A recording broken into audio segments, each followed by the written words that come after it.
கருத்துவாக்கம் தான். நாம் தமிழர் கட்சி வந்து திமுகவோட ஒரு அண்டர்ஸ்டாண்டிங்ல போறாங்க, ஒரு டீல் போட்டிருக்காங்கன்னு.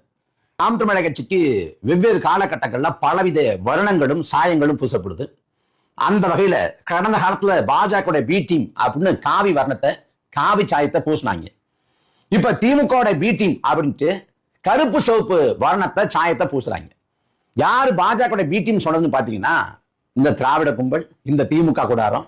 நம்ம திமுக கிழிச்சு தொங்க போடுற வேலையில, திமுக வந்து அம்பலப்படுத்துற வேலையில, அதை எதிர்கொள்ள முடியாத கருத்தியல் கோழைகளான இந்த திமுக கூடாரம் நம்மளோட அந்த தனித்துவத்தை நம்மளோட நம்பகத்தன்மையை அதை சிதைக்க நோக்கத்தோட பாஜக பி டீம், RS அடியால் அப்படின்னு முத்திர குத்துறாங்க.